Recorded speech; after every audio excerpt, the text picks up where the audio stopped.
अस्सलाम वालेकुम, मैं हूं शाहजेब खानजादा। इस्लामाबाद हाई कोर्ट से बड़ा फैसला सामने आ गया है। अदालत ने साइफर केस में बानी पीटीआई इमरान खान और शाह महमूद कुरैशी की दरख्वास्तें मंजूर कर ली हैं और सजाओं का फैसला कलअदम करार देते हुए उनकी रिहाई का हुक्म दे दिया है। इंतखाबात से पहले जिन 3 केसेस में इमरान खान को सजाएं सुनाई गई थीं, उनमें से 2 केसेस में इमरान खान को रिलीफ मिल चुका है। तोशा खाना केस में पहले ही इमरान खान की सजा मुअत्तल हो चुकी है, जबकि आज साइफर केस में सजा का फैसला कलअदम हो गया है। जबकि इद्दत केस में फैसला महफूज होने के बाद जज ने अपील पर समाअत से मुआवजत कर ली थी और अब इस्लामाबाद हाई कोर्ट ने यह केस दूसरे जज को ट्रांसफर कर दिया है। इंतखाबात से 8 दिन पहले 30 जनवरी को साइफर केस में खुसूसी अदालत के जज अब्दुल हसन जुल्करनैन ने इमरान खान और शाह महमूद कुरैशी को 10-10 साल कैद की सजा सुनाई थी। सजा से पहले 14 घंटों तक समाअत की गई थी। मुल्जिमान के सख्त एतराज़ात के बावजूद सरकारी वकीलों के जरिए गवाहान से जरा भी मुकम्मल कर ली गई। एक ही दिन में मुल्जिमान के 342 के बयानात रिकॉर्ड करने के लिए सवालनामे भी तैयार कर लिए गए और उसी दिन इन सवालनामों के जवाब भी रिकॉर्ड कर लिए गए। ना फरीकैन को हतमी दलाइल देने का मौका दिया गया, ना उनको अपने दिफा का मौका दिया गया। इमरान खान और शाह महमूद कुरैशी के वकला के दमदस्तियाबी पर इन दोनों के लिए सरकारी वकील मुकर्रर किए गए और इन दोनों वकला ने प्रोसिक्यूशन के गवाहों पर 2 दिनों में जरा मुकम्मल कर ली। और फिर केस की समाअत के आखिरी दिन यानी 30 जनवरी को इलेक्शन से सिर्फ 9 दिन पहले 14 घंटों की तवील और गैर मामूली समाअत के बाद इमरान खान और शाह महमूद कुरैशी को साइफर केस में 10-10 साल कैद की सजा सुना दी गई थी। इस केस में सजाओं के खिलाफ इमरान खान और शाह महमूद कुरैशी ने इस्लामाबाद हाई कोर्ट से रुजू किया था, जहां chief justice Islamabad high court justice Aamir Farooq और जस्टिस मियां गुल हसन औरंगजेब पर मुश्तमिल 2 रुकनी बेंच ने उनकी दरख्वास्तों पर समाअत की। वही जस्टिस आमिर फारूक, जिन पर तहरीक इंसाफ बार बार तनकीद करके उन पर अदम एतमाद का इजहार कर चुकी है, और आज समाअत के आगाज में अदालत ने FIA के प्रोसिक्यूटर की अदम हाज़िरी पर बरहमी का इजहार किया। जस्टिस आमिर फारूक ने रिमार्क्स दिए कि हमने तो इस केस के लिए आज रेगुलर डिविजनल बेंच भी ख़त्म कर दिए थे। FIA प्रोसिक्यूटर की अदम हाज़िरी पर इमरान खान के वकील सलमान सफदर ने अपने दलाइल का आगाज़ करते हुए कहा कि आज़म खान ने साइफर इमरान खान को दिया, इससे मुताल्लिक कोई दस्तावेज नहीं। इस पर जस्टिस आमिर फारूक ने रिमार्क्स दिए कि इससे मुताल्लिक तो आपके क्लाइंट इमरान खान का अपना एतराफ़ भी मौजूद है। तो इस पर सलमान सफदर ने कहा कि ये तो प्रोसिक्यूशन की जिम्मेदारी है कि वो ये बात साबित करें। कानून बड़ा वाज़ेह है और इस हवाले से सुप्रीम कोर्ट के फैसले मौजूद हैं। प्रोसिक्यूशन ने केस साबित करने की जिम्मेदारी पूरी करनी है। आज की समाअत में जस्टिस मियां गुल हसन औरंगजेब ने जज अब्दुल हसन जुल्करनैन की जानिब से मुकर्रर किए गए सरकारी वकला से पूछा कि आपने इससे पहले सजाए मौत का कोई ट्रायल किया है, इन मुकदमात की तफसीलात जमा करा दें। समाअत के दौरान इमरान खान के वकील सलमान सफदर ने दलाइल जारी रखते हुए कहा कि अगर साइफर गुम गया तो साइफर पास रखने का चार्ज कैसे लग सकता है? ये कैसा चार्ज है कि साइफर पास रख लिया, गुम गया या किसी को दे दिया? साइफर तो इनके पास है, फिर उसको सामने क्यों नहीं लाए? सलमान सफदर ने दलाइल जारी रखते हुए कहा कि प्रोसिक्यूशन ने इजाफी दस्तावेजात की दरख्वास्त दी, जिसका मतलब है कि वो केस साबित नहीं कर सके। अब मैं गफलत से साइफर गुम करने पर वापस आता हूँ। इमरान खान के पास साइफर की मौजूदगी रिकॉर्ड पर कहीं साबित ही नहीं हुई। साइफर डॉक्यूमेंट और साइफर का मतन कहीं अदालत रिकॉर्ड पर नहीं आए। साइफर नहीं दे रहे मगर सजा दे रहे हैं। सलमान सफदर ने मजीद कहा कि FIA प्रोसिक्यूटर रिजवान अब्बासी ने साइफर देने से इनकार किया। हामिद अली शाह आए तो उन्होंने कहा कि साइफर दिखाया जा सकता है। साइफर डॉक्यूमेंट और साइफर का मतन रिकॉर्ड पर आया ही नहीं। Rizwan Abbasi trial court, high court और सुप्रीम कोर्ट को कहते रहे कि क्लासिफाइड डॉक्यूमेंट सिक्योरिटी बुक से नहीं दे सकते। अभी हामिद अली शाह ने कहा कि बुक दे सकते हैं क्योंकि रूल्स मौजूद हैं। गुमा दिया या अपने पास रख लिया या दुश्मन मुल्क को दे दिया, ये तीनों चार्ज तो नहीं, एक ही चार्ज लग सकता है। सलमान सफदर ने मजीद कहा कि लापरवाही की हद तक चार्ज भी इमरान खान पर अप्लाई नहीं होता। लापरवाही का चार्ज आजम खान पर बनता है। लाहौर हाई कोर्ट का फैसला है कि मामूली लापरवाही से क्रिमिनल एक्ट साबित नहीं होता। ऑडियो वीडियो सबूत लाने से मुतालिक जज अरशद मलिक का सुप्रीम कोर्ट का फैसला अहम है। सुप्रीम कोर्ट ने ऑडियो वीडियो बतौर शहादत लाने के पैरामीटर्स बताए हैं। मेरी इस्तिदा है कि मुल्जिमान को तमाम चार्जेस से डिस्चार्ज किया जाए। जिस सोर्स से ऑडियोज और वीडियोज आती हैं उसके IP एड्रेस ट्रेस तक नहीं हुए। अदालत में किसी मखसूस मुल्क का नहीं बताया गया जिसके साथ ताल्लुकात खराब हुए। अब आखिर में ये आकर कहते हैं कि ट्रायल कोर्ट केस वापस भेज दिया जाए ताकि गलतियां खत्म कर दी जाएं। इस पर जस्टिस मियां गुल हसन औरंगजेब ने रिमार्क दिए कि आप इस बात को छोड़ें, हम जाने प्रोसिक्यूशन जाने। ट्रायल कोर्ट में जो पहले 2 राउंड थे उसमें जिरा आपने की थी ना, इस पर सलमान सफदर ने जवाब दिया कि जी बिल्कुल ऐसा ही है। इस पर जस्टिस आमिर फारूक ने रिमार्क दिए कि गुज़िश्ता समात पर प्रोसिक्यूशन की जानिब से कहा गया था कि केस ट्रायल कोर्ट को वापस भेज दें, इसमें खामियां हैं। सलमान सफदर साहिब इस पर क्या कहना चाहते हैं वो बता दें। इस पर सलमान सफदर ने जवाब दिया कि आज हमें इस केस में 3 माह हो गए हैं, हम बहुत आगे निकल गए हैं। जिस स्टेज पर प्रोसिक्यूशन ये इस्तदा कर रही है ये स्टेज ही गलत है। समात के दौरान FIA के स्पेशल प्रोसिक्यूटर ने अपने दलाइल का आगाज करते हुए गवाह के मुताबिक इमरान खान को बार बार कहा गया कि साइफर कॉपी के साथ ये ना करें। 342 के बयान में वो खुद मान रहे हैं। इस पर अदालत ने कहा कि अगर वो कह रहे हैं तो इसका मतलब ये नहीं है कि जानबूझकर कर रहे हैं, आपको ये साबित करना है। इसके बाद जजेस अदालत से उठकर चैम्बर में चले गए और फिर थोड़ी देर बाद मुख्तसर फैसला सुना दिया गया। गुज़िश्ता साल 5 अगस्त को इमरान खान को तोशाखाना केस में गिरफ्तार किया गया था, जिसके बाद 29 अगस्त को उनकी साइफर केस में भी ऑफिशियल सीक्रेट एक्ट के तहत गिरफ्तारी डाल दी गई थी। इस केस की समाअत पहले अटक जेल और फिर अडियाला जेल में हुई। इस केस के इन कैमरा ट्रायल पर एतराज़ात उठाए गए। खुद इस्लामाबाद हाई कोर्ट ने इन कैमरा ट्रायल और उस पर उठने वाले सवालात की वजह से इमरान खान और शाह महमूद कुरैशी पर फर्द जुर्म आयद होने के बावजूद इस केस में दोबारा ट्रायल का हुक्म दिया था। तोशाखाना केस जिसमें एहतसाब अदालत ने इमरान खान और बुशरा बीबी को 14 साल कैद की सजा सुनाई थी, उसमें इस्लामाबाद हाई कोर्ट पहले ही 1 अप्रैल को इमरान खान और बुशरा बीबी की सजा मुअत्तल कर चुकी है। जबकि आज साइफर केस में अदालत ने इमरान खान और शाह महमूद कुरैशी की सजाओं का फैसला ही कलअदम करार दे दिया है। इस वक्त 190 मिलियन पाउंड केस में इमरान खान के खिलाफ ट्रायल जारी है और इस केस की अगली समाअत 7 जून को होगी। इस्लामाबाद हाई कोर्ट इस केस में भी उन्हें जमानत दे चुकी है और तहरीक इंसाफ अब जल्द इमरान खान की रिहाई का दावा कर रही है। इमरान खान इस वक्त एक और केस यानी इद्दत में निकाह के केस में 7 साल की सजा काट रहे हैं। इस सजा के खिलाफ इमरान खान की दरख्वास्त पर डिस्ट्रिक्ट एंड सेशन कोर्ट के जज शाहरुख अर्जुमन ने गुज़िश्ता हफ्ते 29 मई को अपना महफूज फैसला सुनाना था, लेकिन केस में फरीक बुशरा बीबी के साबिक शौहर खबर मानिका की जानिब से जज पर अदम एतमाद की वजह से जज शाहरुख अर्जुमन ने खुद को इस केस से बिलाखिर अलग कर दिया और इस्लामाबाद हाई कोर्ट को यह केस किसी और जज के सामने मुकर्रर करने की दरख्वास्त कर दी, जिसके बाद आज इस्लामाबाद हाई कोर्ट ने यह केस एडिशनल सेशन जज अफजल मजूका के हवाले कर दिया है और आज ही जज अफजल मजूका ने केस में दोनों फरीकैन को नोटिस जारी करते हुए 25 जून को दलाइल तलब कर लिए हैं। इसके अलावा शाह महमूद कुरैशी की भी फौरी रिहाई मुमकिन नहीं हो सकी क्योंकि पुलिस पहले ही उनके खिलाफ 9 मई के 8 मुकदमात में गिरफ्तारी डाल चुकी है। नुमाइंदा जियो न्यूज़ शब्बीर डार के मुताबिक जेल हुक्काम का कहना है कि शाह महमूद कुरैशी की जेल से रिहाई अभी मुमकिन नहीं है। शाह महमूद कुरैशी लाहौर में दर्ज 9 मई के 8 केसेस में पहले से गिरफ्तार हैं। पुलिस ने इन केसेस में 25 मई को अडियाला जेल में उनकी गिरफ्तारी डाली थी, जिसके बाद JIT की 5 रुकनी टीम 26 मई को अडियाला जेल आई थी। 9 मई के इन 8 केसेस में शाह महमूद कुरैशी का लाहौर की अदालत से जिस्मानी रिमांड भी हुआ था। साइफर केस का फैसला आने के बाद खैबर पख्तूनख्वा के वजीर आला अली अमीन गंडापुर ने सूबाई असेंबली में खिताब करते हुए कहा कि इस केस में इमरान खान को इतना अरसा अंदर रखने का जवाब कौन देगा, कौन जिम्मेदार है इसका। हम उन लोगों को सजा दिलवा कर दम लेंगे जिन्होंने इस केस को बनाया, इस केस को गलत मोड़ दिया। आज अल्हम्दुलिल्लाह आपने देख लिया कि साइफर केस बढ़ गया। इस फ्लोर से मैं पैगाम दे रहा हूं कि इस केस में इमरान खान जैसे लीडर को इतना अरसा अंदर रखा गया है, इसका जवाब कौन देगा, कौन जिम्मेदार है इसका? ये केस किसने बनाया था? अगर इस मुल्क में यही चलेगा कि आप लोग किसी को भी जैली केस में अंदर डाल दो, उस केस का ना सर हो न पाँव हो और उसके बाद वो केस इस तरीके से खत्म हो जाए, तो उन लोगों को सजा दिला के हम दम लेंगे जिन्होंने इस केस को बनाया, इस केस को गलत मोड़ दिया, गलत गवाहियां दी और इस केस के बारे में पूरी कौम को गुमराह किया। जबकि आज फैसला आने के बाद इमरान खान की बहन अलीमा खान ने कहा कि यह केस बिल्कुल पेचीदा नहीं था, खुद ही इन लोगों ने कोशिश की इस केस को पेचीदा करने की। राना सनाउल्लाह ने गड़ा खोदा और खुद प्रोसिक्यूशन के वकील उसमें गिर गए। आज ये जजेस अगर ये ना करते, इनकी 10 पुश्तें याद रखती, उनके नाम अपना बदलना पड़ता, तो जजेस के ऊपर ये बहुत जिम्मेदारी आ गई है कि अपना भी सोच लें। इसके अंदर खुशखबरी क्या है, ये तो जजेस को शुक्र करना चाहिए कि उन्होंने अपनी साख बचा ली। इद्दत के अंदर अब दोबारा शुरू हो रहा है वो केस, इसका मतलब इमरान खान जेल में, उतनी देर में अलकादिर पक के तैयार हो जाएगा और अलकादिर में उनको सजा कर दे। राना सनाउल्लाह ने गड़ा खोदा, बेचारे प्रोसिक्यूशन के लॉयर्स अंदर गिर गए। इस पर खुद राना सनाउल्लाह से भी हम बात करेंगे, मगर पहले उवैस यूसुफजई हमारे साथ मौजूद हैं, नुमाइंदा जियो न्यूज़ इस्लामाबाद, जिन्होंने ये सारी समाअत कवर की थी। उवैस, बहुत शुक्रिया। उवैस, आपने सारी समाअत कवर की। ये मामला क्या कहा जाए, फैसला ही इतना कमज़ोर था, जल्दबाजी में दिया हुआ था जिसका दिफा नहीं हो सकता था, या फिर प्रोसिक्यूशन ने सही तरीके से मुकदमा लड़ा नहीं?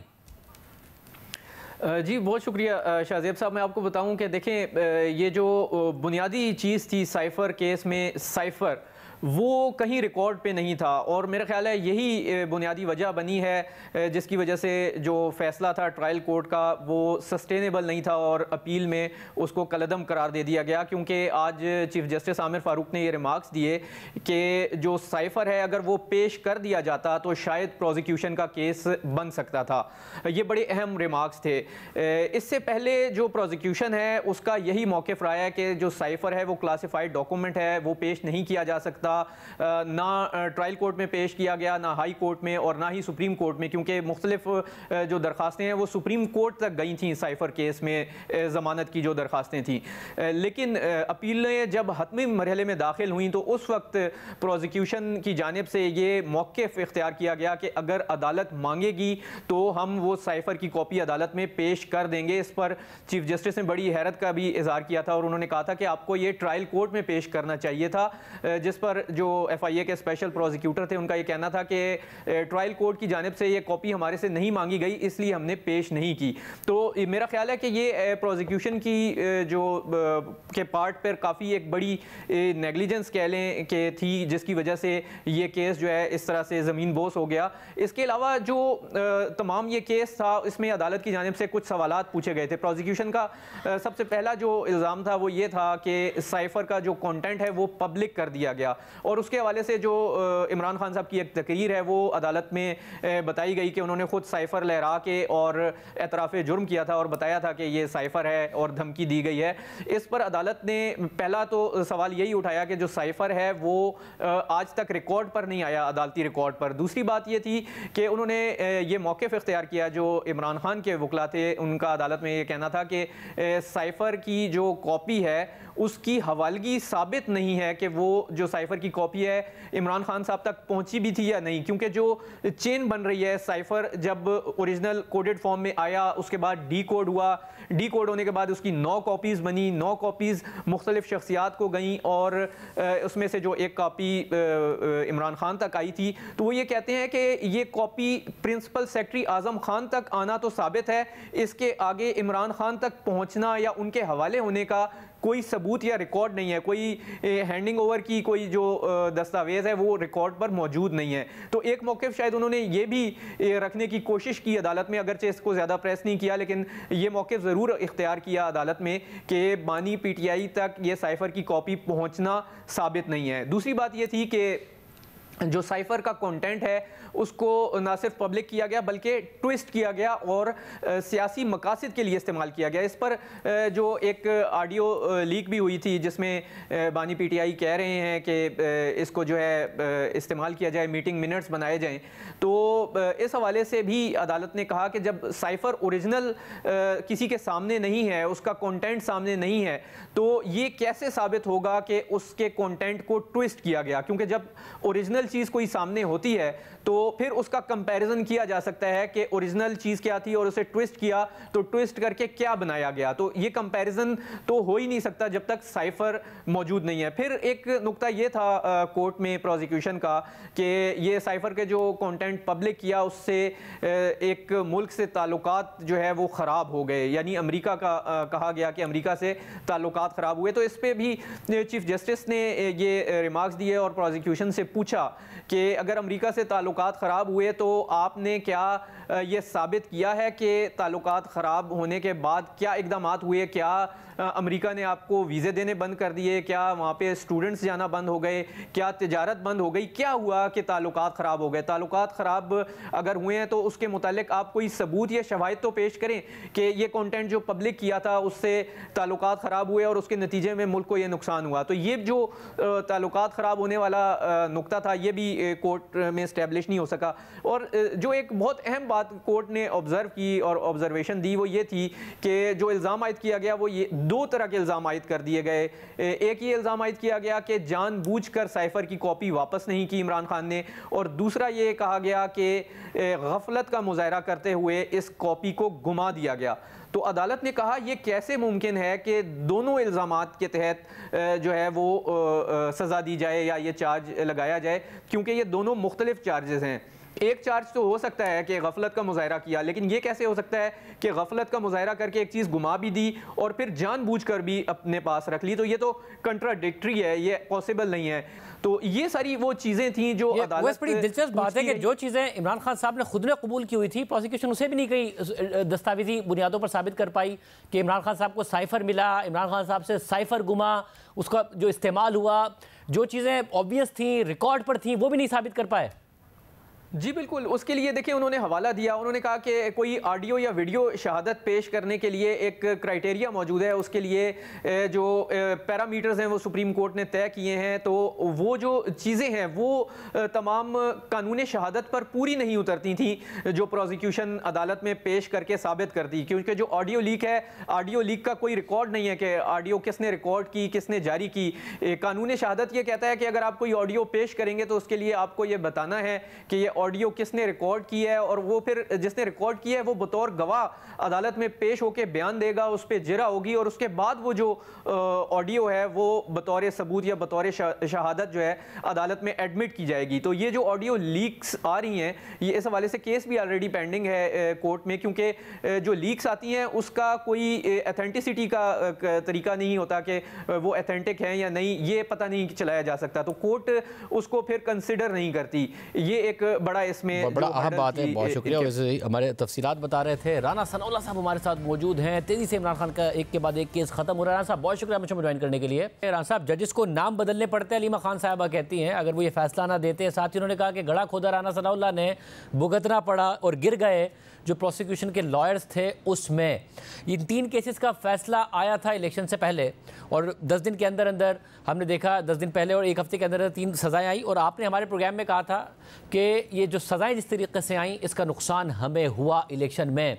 एक तो इलेक्शन से पहले नुकसान हुआ सज़ाएँ होने की सूरत में, अब सज़ा एक एक करके ख़त्म होगी तो आपको इलेक्शन के बाद भी इसका नुकसान होगा।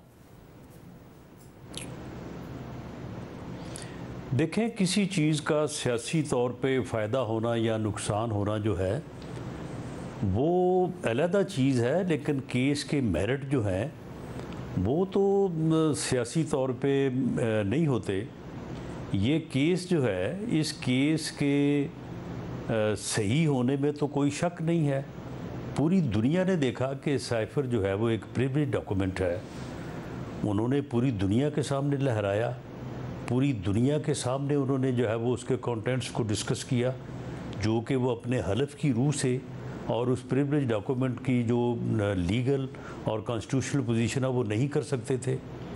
फिर इसी तरह से उन्होंने जब ये कहा कि इस साइफर से हमने खेलना है, यानी सियासी खेल खेलना है, वो पूरी दुनिया ने सुना। उस अपनी गुफ्तगू को आज तक इन्होंने चैलेंज नहीं किया। तो मामला ये है कि केस का बरी हो जाना या सज़ा ना होना या पॉलिटिकली उसका एक इम्पैक्ट होना वो एक अलग चीज़ है।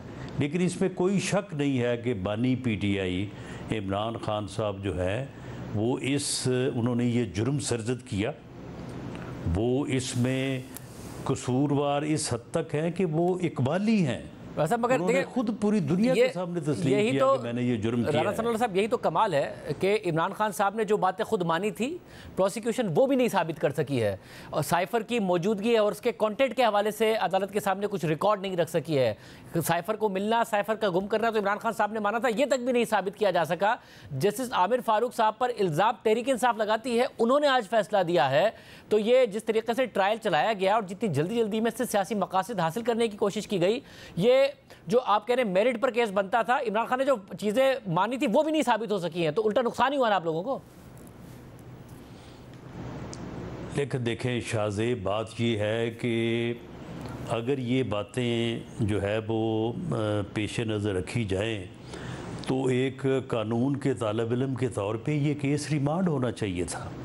अगर इसके ट्रायल में कोई बेज़ाब्तगी हुई या कोई जल्दबाजी हुई तो उसको जो है वो रिमांड होना चाहिए था। जब एक जुर्म साबित है, मेरिट के ऊपर साबित है, तो क्या फिर जजेस की ये ज़िम्मेदारी नहीं है कि अगर उसमें कोई प्रोसीजरल कोई कमी बेशी हो गई है तो उसको पूरा करवाने के लिए या उसको दोबारा से करने के लिए उसको रिमांड करते। साहब ये देखें, प्रोसिक्यूशन की जिम्मेदारी थी ना। राना साहब आप खुद भी वकील हैं, ये प्रोसिक्यूशन की जिम्मेदारी थी कि साबित करते कि प्रोसीजरल खामियां हैं। एक तो बहुत लेट स्टेज पे जाके ये कहा, जिसकी वजह से इमरान खान साहब के वकील को ये कहने का मौका मिला कि बहुत लेट स्टेज पर आकर ये बात कर रहे हैं। दूसरा, जो केस की बुनियाद थी वही नहीं साबित कर सके, तो कलदम ही हो गया सब कुछ, बजाय इसके कि रिमांड बैक होता। और जस्टिस आमिर फारूक साहब पर तो आपको कोई एतराज नहीं है, चीफ जस्टिस इस्लामाबाद हाईकोर्ट के, पीटीआई को एतराज है। नहीं देखें शाहजेब, ये तो फिर जजेस का एक अपना जो है वो डिस्क्रिशन भी होती है। एक जगह पे वो कहते हैं कि जी टेक्निकलिटीज़ जो हैं इनकी बुनियाद के ऊपर जो है वो जस्टिस इंसाफ डिफीट नहीं होना चाहिए, तो लिहाजा अगर ये प्रोसीजर्स गलतियां हो भी गई हैं तो इसका कोई इम्पेक्ट नहीं है। एक दूसरी जगह पे वो कहते हैं कि जी क्योंकि ये प्रोसीजर्स मिस्टेक्स हुई हैं तो इसलिए जो है वो केस को रिमांड किया जाता है। एक तीसरी जगह पे कहते हैं जी इसको बरी किया जाता है। मामला ये है कि ये तो फिर हमारा जो क्रिमिनल जस्टिस सिस्टम है, इसमें जब शक के फ़ायदे को जो है वो मुलज़म को जाना है तो फिर शक तो किसी वजह से भी जो है वो जज साहब को पड़ सकता है, और उस शक की बुनियाद के ऊपर जो है वो 2+2 4 केस जिसमें मुलज़म ने पूरी दुनिया के सामने एतराफ़ जुर्म किया हो, उसमें बरी कर दिया जाना जो है ये पूरे जुडिशियल सिस्टम को जो है उसका भट्टा बिठाने वाली बात है। राना साहब, भट्टा तो उसने बिठाया ना जुडिशियल सिस्टम का, राना साहब, जिसने एक स्ट्रॉन्ग केस, ये केस और तोशा खाना का केस जो कि मजबूत केसेस थे, उन्होंने सियासी मकासद के लिए इस्तेमाल करने के चक्कर में इलेक्शन से पहले एक हफ्ते के अंदर अंदर 3 सजाएं, 14 घंटे चला ये केस। आखिरी दिन 342 का बयान रिकॉर्ड हुआ, फौरन जिरा हुई, वकील नहीं आए, सरकारी वकील दिए। जिसने ये सब किया, राना साहब आपको शिकायत उससे होनी चाहिए ना। देखें, मामला ये है कि ये एक अदालत ने फ़ैसला किया, एक जज ने फ़ैसला किया, ये किसी इंतज़ामी अफीसर ने फ़ैसला नहीं किया। अब अगर मुलज़म जो है वो किसी तरह से ट्रायल को चलने ही ना दे, आपको पता है कि इनका इतना एक्सपीरियंस है, 7.5 साल इन्होंने जो है वो केसेस जो है वो उनको लटकाया है, तो फिर अगर जज जो है वो उसके ऊपर कोई अपना ऐसे मेजर्स लेता है कि केस का जो है वो फ़ैसला जल्दी करने के लिए, तो वो ठीक है, आला अदलिया में उसको जो है वो देखा जा सकता है। लेकिन मामला ये है कि बावजूद इसके, अब देखें ना, एक कत्ल होता है, मुलज़म जो है वो बाद में बरी हो जाता है, तो क्या वो कत्ल जो है वो मकतूल जो है वो ज़िंदा हो जाता है बाद में कि जी मुलज़म बरी हो गया तो लिहाजा वो जो है उठ के बैठ जाएगा, कब्र से बाहर निकल आएगा? मामला ये है कि ये जुर्म तो हुआ है, जुर्म जो है वो इमरान खान ने, बानी पीटीआई ने किया है। बाकी ये है कि बरी हो जाना या किसी शक के फ़ायदे की बुनियाद पे जो है वो केस का जो है वो कामयाब ना होना, वो एक अलग चीज़ है। ऐसा फिर ये बताइए कि किस तरीके से अब इमरान खान साहब जेल में रह पाएंगे। ये नज़र आ रहा है कि ज़ाहिर हुकूमत की भी, इदारों की भी फ़िलहाल तो कोशिश है कि उन्हें जेल में रखा जाए। शामिद कुरैशी साहब ने अगर आज बरी होना था, इसको एंटिसिपेट किया गया, तो उन्हें 9 मई के 8 मुकदमात में जेल में रहेंगे, वो भी बरी होने के बावजूद रिहा नहीं होंगे। कब तक रख पाएंगे अब आपको क्या उम्मीद है कि कोई ऐसा केस है 190 मिलियन पाउंड या किसी और केस में फैसला आ जाएगा जिसका अलीमा खान साहबा बात कर रही है, और कब तक रख पाएंगे आप कि बाकी केसेस भी हायर कोर्ट में आके उड़ नहीं जाएंगे?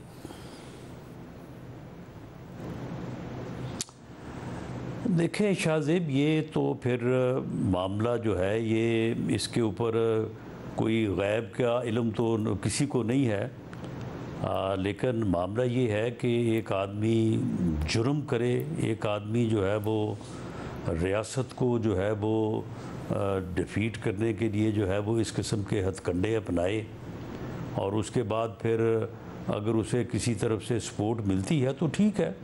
एक सिस्टम है, एक तरीक़ाकार है आइनी और कानूनी तौर पे, तो उसके मुताबिक ही चलना है। ये तो फिर प्रोसिक्यूशन की अपनी जो है वो पोजीशन है, डिफेंस की अपनी पोजीशन है। मगर राज साहब, तारीख़ में अगर पाकिस्तान की तारीख़ देखें तो इस्टेब्लिशमेंट और सियासतदानों की लड़ाई में, मकबूल सियासतदानों की लड़ाई में इस्टेब्लिशमेंट उसी वक्त तक जीती है जब तक अदालतें उसके साथ मिली रही हैं। चाहे वो फिर आप लोगों का भी मामला हो, जब तक जस्टिस साकिब निसार, साथ में justice Ejazul Ehsan, justice उमरता बदियाल, justice Asif Saeed खोसा जैसे जजेस मौजूद थे, मामला साथ चल रहे थे, तो आप लोगों के लिए प्रॉब्लम्स रहीं। जब आहिस्ता आहिस्ता कुछ जजेस ने बाकायदा तौर पर अपनी आज़ादी दिखाई या फिर उनके सामने केसेस गए, इस्लामाबाद हाई कोर्ट और दीगर जजेस, तो आपके केसेस और में मामला नहीं रुक पाए। अब जबकि जजेस और इस्टेब्लिशमेंट एक पेज पर ना हो और नजर आ रहा हो कि अदलिया से रेजिस्टेंस आ रही है, तो कैसे ये मामला रुक पाएंगे इमरान खान साहब के खिलाफ? नहीं शाहजेब, आपने जो बात, जो सवाल मेरे सामने रखा है, उससे तो फिर बात ये बनती है कि हमारी अदालतें जो है वो मिल के फैसले करती हैं। अगर इस्टेब्लिशमेंट के साथ मिल सकती है तो फिर दूसरी तरफ भी मिल सकती है, मुद्दई से अगर मिल सकती हैं तो मुलज़म से भी मिल सकती हैं। तो फिर क्या मैं ये समझूं कि इस मरतबा अदालतें जो हैं वो डिफेंस के साथ, मुलज़म के साथ मिली हुई हैं? लिहाजा एक ऐसे मुकदमे में जिसमें जो है वो उसने एक एतराफ़ जुर्म किया है, पूरी दुनिया के सामने किया है और उसमें कोई शुबा नहीं है, तो उसमें अगर मुलज़म को राय दी गई है तो फिर अगर अदालतें मिल मिला के ये काम करती है तो फिर कभी दाईं तरफ मिल गई, कभी बाईं तरफ मिल गई। राज साहब, अगर जिस तरह आप लोगों के खिलाफ अदालतों ने इदारों के साथ मिलकर अगर फैसले दिए, मगर जब आपको रिलीफ मिला तो ये थोड़ी कहा जाएगा कि अदालतें आपके साथ मिल गई थी, केस में कमजोरियां थी, आज़ाद जजेस ने फैसले दिए, आप लोगों को रिलीफ मिला। उसी तरीके से अगर केस में कमजोरियां हैं, ट्रायल में कमजोरियां हैं, तो ये कहा जाए कि इमरान खान साहब के साथ मिल गई हैं, या फिर केस की कमजोरियां नहीं होनी चाहिए थी, सजाएं इस तरह होनी चाहिए थी कि केस में कमजोरियां ना होती और फैसले में इस तरीके की कमजोरियां ना होती? नहीं, केस में कमज़ोरियाँ जिस तरह से मैंने अर्ज़ किया कि अगर आप शक का फ़ायदा मुलज़म को देना है तो शक होना जो है ना, ये तो बड़ी मामूली बात है। शक तो फिर जो है वो किसी बुनियाद पे भी हो सकता है। लेकिन ये साइफ़र का जो केस है, इसमें जितने भी लॉ समझने वाले लोग हैं, रिटायर्ड जजेस हैं, वकला हैं, सीनियर है, एक तरफ है, दूसरी तरफ है, सब का ये मुत्तफ़िक़ा राय थी कि ये किसी कीमत पे बरी होने वाला केस नहीं है। सज़ा के मुतल्लक जो है वो लोग कहते थे कि सज़ा जो है वो इसमें ज़्यादा दी गई है, लेकिन ये बरी होने वाला केस नहीं है। ये जुर्म जो है ये इस अंदाज से हुआ है कि ये बिल्कुल साबित है, क्योंकि इसमें मुलज़म ने जो है वो जुर्म सरज़द करने के बाद पूरी दुनिया के सामने इकरार जुर्म किया हुआ है। तो इसमें सज़ा के मुतल्लक लोगों का ये ख्याल था कि शायद इसमें जो है वो कोई ज़्यादा सज़ा दी गई है, या जो प्रोसीजर अपनाया गया। अब अगर प्रोसीजर अपनाया भी गया और उसमें कोई टेक्निकल फॉल्ट्स हैं तो रिमांड होना चाहिए था, डायरेक्शन होनी चाहिए थी कि जनाब ये चीज़ें जो हैं इनको जरा का मौका नहीं दिया गया, जरा का मौका दिया जाए, या कोई और अगर कोई कमी रह गई है प्रोसीजर में तो वो तो पूरी की जा सकती थी, करवाई जा सकती थी। राज साहब, आपके तजर्बे की बुनियाद पर, और ज़ाहिर आपका एक्सपीरियंस है, बहुत बुरे हालात भी आपने फेस किए हैं, हुकूमत में भी वज़ीर भी रहे हैं, हर किस्म की आपने वक्त देखा है, आपको लगता है कि अब आखिर में जो इमरान खान साहब कह रहे हैं इसी बात पर ज़्यादा वक्त लगेगा नहीं, इदारों को मुज़ाकरात करने पड़ेंगे उनसे जिस तरीके से मामला जा रहे हैं? जी, मेरी जो असेसमेंट है कि अगर बानी पीटीआई ने या इमरान खान ने सियासत में आगे बढ़ना है तो उसे सियासी जमातों और सियासतदानों के साथ मुज़ाकरात करने पड़ेंगे। इसके अलावा कोई और रास्ता नहीं है, इसके अलावा कोई और ऑप्शन नहीं है। वो जो अपने अंदर या अपने ज़हन में ये लिए बैठा है कि मैं ताकत के ज़ोर पे सारी दुनिया को बलडोज़ कर दूंगा, तो ये उसकी भूल है। ऐसा बिल्कुल नहीं होगा और ऐसा होने भी नहीं देंगे। मतलब आपने कहा कि उन्हें करने पड़ेंगे, इसके अलावा कोई रास्ता, कोई इस्टेब्लिशमेंट जो है मेरी असेसमेंट के मुताबिक कोई मुज़ाकरात नहीं करेगी। मगर जैसा आपने कहा कि इसके अलावा कोई रास्ता नहीं है कि वो आप लोगों से या सियासतदानों से मुज़ाकरात करें, ऐसा नहीं लगता आपको कि आगे जाके इदारों के पास कोई रास्ता या कोई ऑप्शन नहीं होगा कि वो इमरान खान से मुज़ाकरात करें?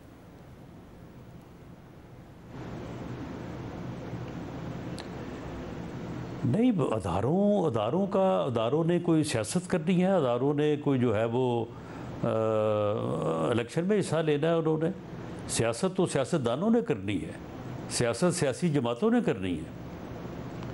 अगर अदारे जो हैं, अगर या इस्टेब्लिशमेंट जो है, अगर इस्टेब्लिशमेंट जो आप बात कर रहे हैं कि जी इस्टेब्लिशमेंट उसके साथ मुज़ाकरात करके उसके साथ मिल जाती है तो फिर क्या मसला हल हो जाएगा? फिर भी यही सूरत हाल होगी।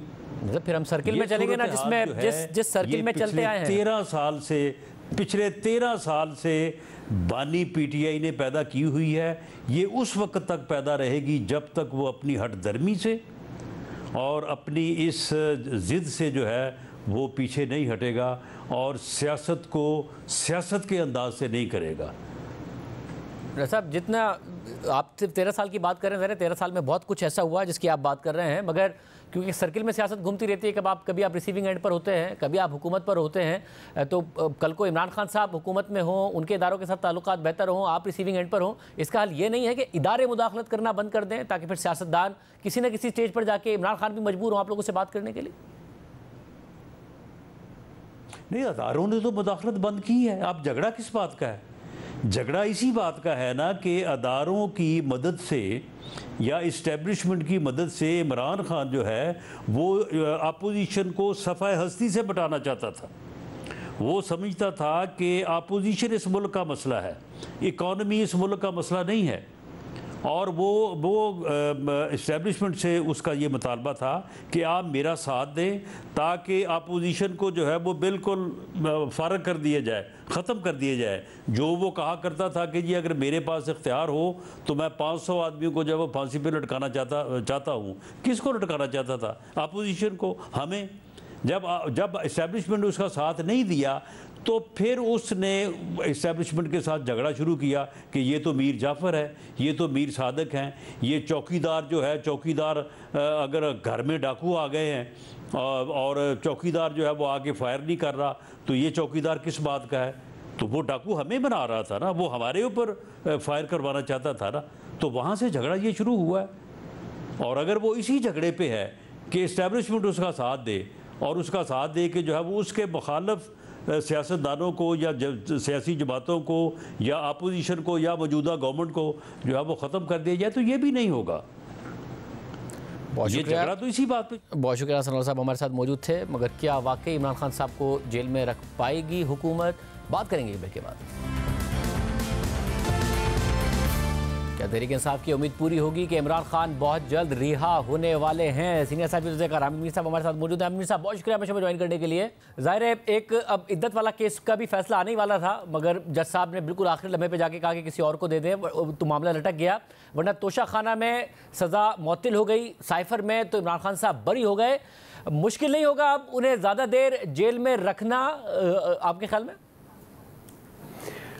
हाँ, बात दरअसल ये है कि आप अगर कानूनी लिहाज से देखें, अदालती फ़ैसलों को सामने रख के देखें, तो ऐसा लगता है कि जो इद्दत में निकाह वाला जो केस है उसका भी फ़ैसला महफूज कर लिया गया था। और उस स्टेज पे जज की तब्दीली काफ़ी मुश्किल काम थी, लेकिन फिर भी जज साहब जो हैं उनको जब कहा गया कि हम आप पर एतमाद नहीं करते तो उन्होंने कहा ठीक है फ़ैसला ट्रांसफ़र कर दें, केस किसी और को ट्रांसफ़र कर दें और साथ में फ़ैसला भी ट्रांसफ़र हो जाएगा। दिलचस्प बात यह है कि उससे पहले जज साहब ये इस्तदा मुस्तरद कर चुके थे मानिका साहब की, मगर फैसला महफूज करने के बाद जो आप सही कह रहे हैं होता नहीं है, उसके बाद कर दिया उन्होंने काम। हाँ, तो अब उसमें हो सकता है कि ये जो फैसला है ये अनाउंसमेंट में थोड़े और दिन लग जाएं। लेकिन एक जो मैं सुन रहा हूँ और देख रहा हूँ और मैंने डिस्कस भी किया है कुछ हुकूमत की अहम शख्सियात के साथ, उनको जो अलकादर ट्रस्ट केस है उससे बड़ी उम्मीद वाबस्ता है और उसका भी ट्रायल अभी हो रहा है। और तो उनका एक ख्याल है कि अगर इद्दत में निकाह केस जो है उसमें भी अगर इमरान खान साहब के हक़ में फ़ैसला आ जाता है और वो बरी हो जाते हैं तो जो अलकादर ट्रस्ट केस है उसमें वो फंस जाएंगे। और मुझे लगता है कि लोअर कोर्ट से जो ट्रायल कोर्ट है वहीं से वो सज़ा होगी, लेकिन फिर उसको बरकरार रखना हाई कोर्ट में और फिर उससे ऊपर सुप्रीम कोर्ट में ये काफ़ी मुश्किल होगा। इसके अलावा भी इमरान खान साहब पर कुछ नए मुकदमा भी बनाने की तैयारियां हैं। तो लगता मुझे ये है कि अगर इमरान खान साहब जो हैं वो आज साइफर केस से निकले हैं और आज तहरीक इंसाफ के बहुत बड़े बड़े रहनुमा जो कानूनदान भी हैं वो ये कह रहे थे कि वो बहुत जल्द रिहा हो जाएंगे, तो मुझे लगता ये है कि ख़ुद इमरान खान साहब अभी रहा होने के लिए तैयार नहीं है। और जो ये डिपेंड करता है उनके एटीट्यूड पे, और वो जो भी करेंगे वो मेरा ख्याल है जेल से बैठ के करेंगे। और अभी जो हुकूमत है वो भी कोशिश करेगी कि अलकादर ट्रस्ट केस में भी उनको कोई सज़ा सुनवा दी जाए। तो फिलहाल मुझे मुश्किल नज़र आता है खान साहब का बाहर आना। साहब, और आज के केस में, साइफर केस में, आपके ख्याल में केस ही बोगस था, शवाहिद ही नहीं थे, केस बनता ही नहीं था, या जिस तरीके से केस को चलाया गया, जिस तरीके से जल्दी जल्दी में इमरान खान साहब को सज़ा दी गई, जो प्रोसिक्यूशन के बहुत सारे लूप होल्स थे उस जल्दी में, उसकी वजह से ये मामला सारा ख़राब हुआ? बात यह है कि हम अब जो कुछ कानूनी हकायक हैं, को तारीखी हकीकतें हैं, उनको हम नज़रअंदाज तो नहीं ना कर सकते। अब अगर मैं कह दूं जी ये तो केस बिल्कुल ही बेबुनियाद था, भाई हमारे सामने इमरान खान साहब ने इस्लामाबाद की जो परेड ग्राउंड है वहाँ पे एक जलसे में बतौर प्राइम मिनिस्टर इस तरह जेब से ख़त निकाला और कहा कि ये है मेरे पास सबूत। उन्होंने कहा ये साइफर है, तो उन्होंने एक डॉक्यूमेंट तो लहराई थी, ठीक है। अब हुकूमत का एक काम था कि जब उन्होंने मुकदमा कायम कर दिया इमरान खान पे, तो ये हुकूमत ने साबित करना था कि वो इमरान खान ने जो इस तरह कोर्ट की जेब से निकाल के कागज़ लहराया था वो दरअसल साइफर था। खान साहब ने उस तकरीर और उस कागज़ की बुनियाद पे एक नैरेटिव डेवलप किया कि मेरे खिलाफ अमेरिका ने साजिश किया है, मेरे खिलाफ मगरिब ने साजिश किया है, और उन्होंने उस पर पॉलिटिक्स की और वो बड़ी कामयाब पॉलिटिक्स की। हुकूमत ने उनको उस केस में फंसाने की कोशिश की, लेकिन किसी भी स्टेज पर वो जो साइफर है वो उन्होंने अदालत में प्रोड्यूस नहीं किया। अब इसकी क्या वजूहात हैं ये तो हुकूमत बता सकती है। तो मैं तो सिर्फ ये कहूँगा कि साइफर केस एक हकीकत थी। बज़ाहिर अब इमरान खान साहब ये कहते हैं कि मेरे खिलाफ अमेरिका ने नहीं, जनरल बाजवा ने साजिश की, लेकिन वो खुद कहते थे कि साइफर एक हकीकत है और वो खुद कहते थे कि ये मेरे खिलाफ एक गैर मुल्की साजिश है। तो वो इमरान खान साहब बार बार कहते थे कि ये एक हकीकत है, तो मैं उस कैसे कह दूं कि वो हकीकत नहीं है। और हुकूमत जो है उसने इमरान खान साहब को काउंटर करने के लिए या सजा दिलवाने के लिए वो जो डॉक्यूमेंट है वो कोर्ट में पेश नहीं की। तो अब इसमें कमज़ोरी किसकी हुई? हुकूमत की हुई। तो मेरा ख्याल है ये एक लीगल केस नहीं था, इसको इमरान खान साहब ने अपनी चालाकी से इसको एक पॉलिटिकल केस बना दिया और ये एक सियासी केस बन गया और सियासत में इमरान खान जीत गए, हुकूमत हार गई। अच्छा, पर इस सब में अब ज़ाहिर इमरान खान साहब की डिमांड्स हैं कि वो किससे मुज़ाकरात करना चाहते हैं, वाजे करते हैं इनसे तो करूँगा नहीं, सियासतदानों से, इस्टेब्लिशमेंट से करूँगा। मगर आपको लगता है कि अब ज़्यादा देर लगेगी नहीं? तारीख आपने देखी है, सियासतदानों के मुज़ाकरात भी हुए हैं, सियासतदानों ने इवेंचुअली प्रिवेल भी किया है, बैकफुट पर भी गए हैं। आपको लगता है ज़्यादा वक्त नहीं लगेगा कि इमरान खान साहब के टर्म्स पर ही उनसे बात की जाए, या अभी टाइम है इसमें? शाहज़ेब साहब, कुछ चीज़ें ऐसी होती हैं उस पर ज़रा एहतियात का मुज़ाहरा करना चाहिए। तो मैं आपके सवाल के जवाब में ये कहूँगा, नो कमेंट्स। आमिर साहब, और साथ में फिर ये बताइएगा कि इस वक्त जो माहौल है, कम से कम ये जो फैसले आ रहे हैं, तहरीक इंसाफ खुद एनर्जाइज हो रही है, जो एक बैक फुट पर गई थी, साल हो गया, एक लगता है आपको कि वो एनर्जाइज हो रही है, या अभी तक कहीं ना कहीं कन्फ्यूजन है? देखिए, कन्फ्यूजन तो तहरीक इंसाफ के अंदर भी है और तहरीक इंसाफ के मुखालफिन के अंदर भी कन्फ्यूजन है, बहुत ज़बरदस्त कन्फ्यूजन है। और तहरीक इंसाफ के अंदर क्या कन्फ्यूजन है वो आपको पता चल गया था जब थोड़े दिन पहले एक इमरान खान साहब के ट्विटर अकाउंट से एक पोस्ट की गई शेख मुजीब के बारे में। तो पीटीआई के कुछ रहनुमाज में उन्होंने उसको डिसऑन किया और बहुत से लोगों ने उसको ऑन कर लिया। तो इसका मतलब है कन्फ्यूजन है पीटीआई के रैंक्स में। अब तो इमरान खान साहब ने अपने उस ट्विटर पोस्ट को ऑन भी कर लिया है। इसी तरह हुकूमत जो है, मुस्लिम लीग नून की जो हुकूमत है, वो ये समझ रही थी जनाब के बस अब हम हुकूमत में आ गए हैं, हमें वजारतें मिल गई हैं, तो अब हम स्याह सफ़ेद के मालिक हैं। लेकिन वो ये भूल गए कि पहले भी वो अपने आप को स्याह सफ़ेद के मालिक समझते रहे, और जब भी वो हुकूमत में आते हैं तो वो जुडिशरी के साथ और मीडिया के साथ सींग फंसा लेते हैं, मत्था लगा लेते हैं, और हमेशा उनको इसका नुकसान होता है। तो ये अभी भी जो मुस्लिम लीग नून की हुकूमत है वो दोबारा वही पुरानी गलतियां कर रही है जो उन्होंने 90s में भी की, 97 में भी की, फिर उन्होंने 2013 में भी की, और अब दोबारा 2024 में वो दोबारा कर रहे हैं। तो ये उनकी कन्फ्यूजन है। उनके अंदर कुछ लोग जो हैं वो ये चाहते हैं, वो समझते हैं कि हमें जुडिशरी के साथ मुहाजरा ही नहीं करनी चाहिए, लेकिन कुछ लोग कहते हैं कि नहीं करनी चाहिए। लाहौर वाले कहते हैं जी जुडिशरी की ऐसी की तैसी, इस्लामाबाद वाले कहते हैं नहीं जुडिशरी से पंगा ना करो। तो ये उनके अंदर भी कन्फ्यूजन है।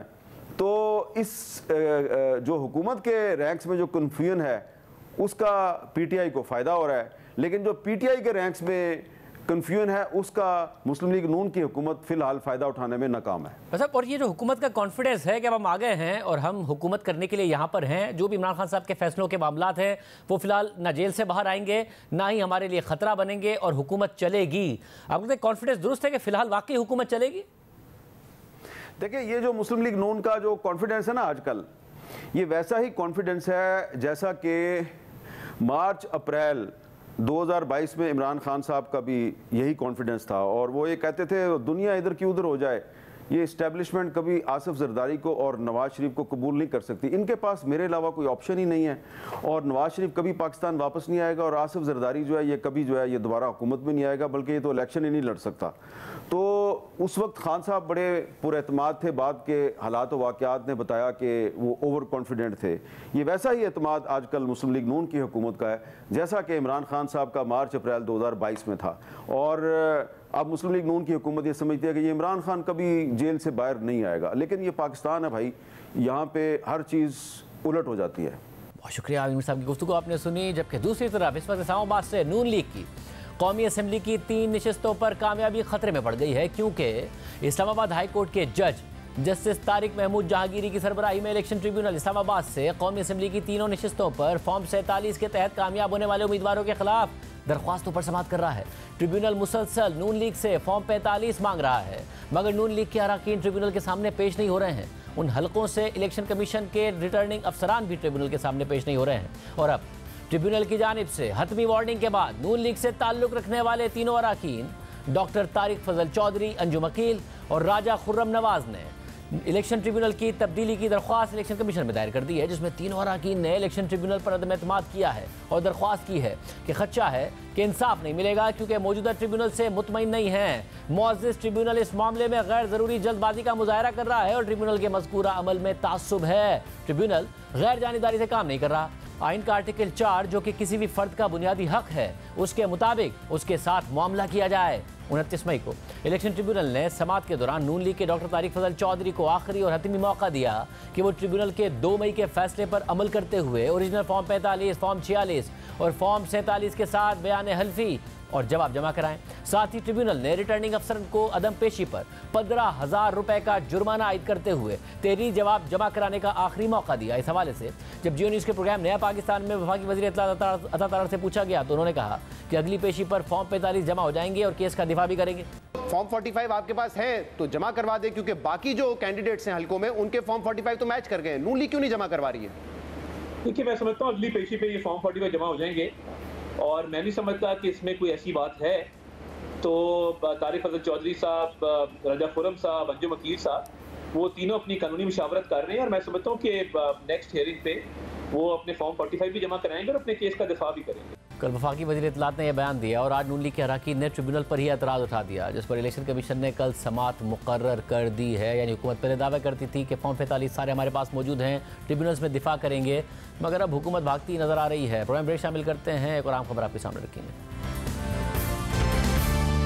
एक तरफ मुल्क में सियासी अदम इस्तेहकाम के इशारे नजर आ रहे हैं, जिससे खदशात बढ़ रहे हैं कि इसके असरात मईशत पर भी पड़ेंगे, तो दूसरी तरफ मई के महीने के अदाद शुमार सामने आ गए हैं, जिससे मुआशी इस्तेहकाम के इशारे मिल रहे हैं, और मई के महीने में तवक्कात से कम यानी 11.8% महंगाई रिकॉर्ड की गई है, जबकि गुज़िश्ता बरस मई में 38% महंगाई रिकॉर्ड की गई थी, जिससे कंज्यूमर प्राइस इंडेक्स के तहत महंगाई 30 माह की कम तरीन सतह पर आ गई है।